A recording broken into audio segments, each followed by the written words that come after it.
Hey everyone, it's Mason at the Stetsonville Public Library, and this week I'm going to be talking to you about some books from our Black History Month display. We're celebrating Black authors at the G&M Thomsen Memorial Library, and I'm just going to walk through 5 of the books with you that I've read and that I like a lot. So the first book I have is Brown Girl Dreaming by Jacqueline Woodson, which is a book in verse, so it's written in poems about what it was like growing up in the 1960s and 70s in the North and in the South.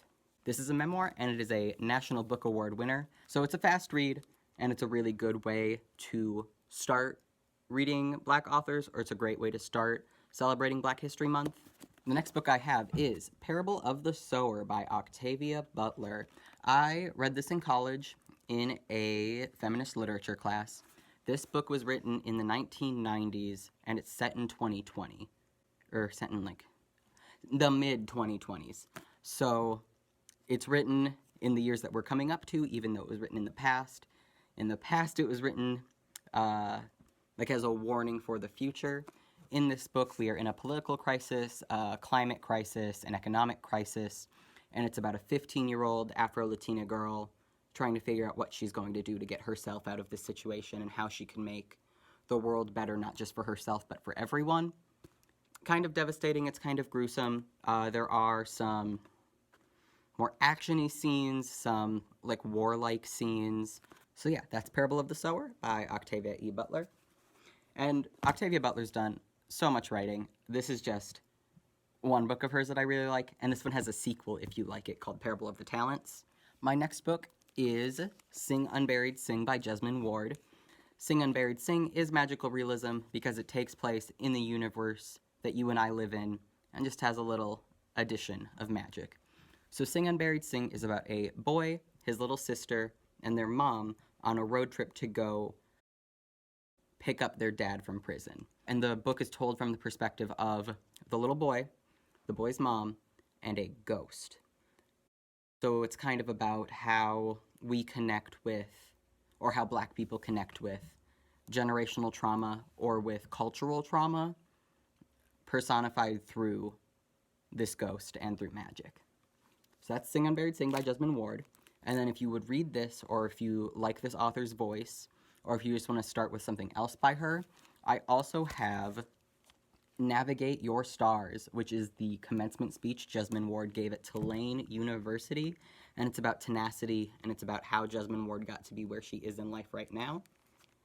Another magical realist book that I want to recommend to you, like Sing Unburied Sing, I'm recommending as an audiobook, and that is River Solomon's The Deep.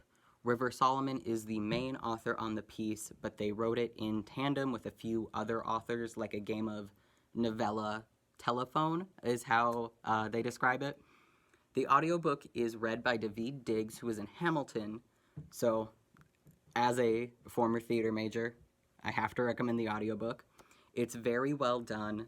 It's a book about mermaids, and in this universe, mermaids are descendants of slaves who were thrown overboard on their way from Africa to the United States. I really recommend it. It is about generational trauma. It's about history. It's about how to safely share these things with each other. And I really enjoyed it. Do I just end every one of these books with, and I really enjoyed it? Last, I have The Fifth Season by N.K. Jemisin. The Fifth Season is an Afrofuturist book. And what I mean by that, it is a book written by a Black woman who writes characters who are also Black. It is more connected to African culture than it is to our idea of an African American, and it takes place in the future. There are people called orogenes who are connected to the earth.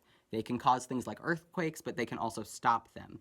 And it's dangerous to be an orogene if you are living among regular people. And the main character has had a child who has been an orogene, and he was found out by their community, so the community has retaliated against her for giving birth to an orogene child.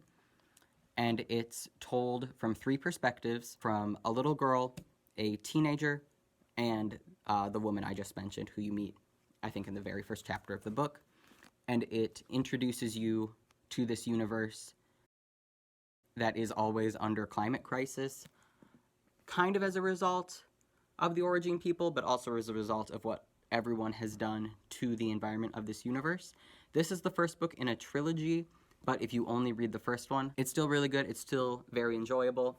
And if you like it, you can read the other two. They're both out, and this is a complete series now. And this author has also written a bunch of other works. So that's everything I have for you today. Our hours at the library are still 10 to 2 on Monday and Thursday, noon to 4 on Tuesday, and 2 to 8 p.m. on Wednesday. We would really like it if you subscribe to our YouTube page. It'll help you be able to watch all of our videos back or to catch up if you miss one on our Facebook page.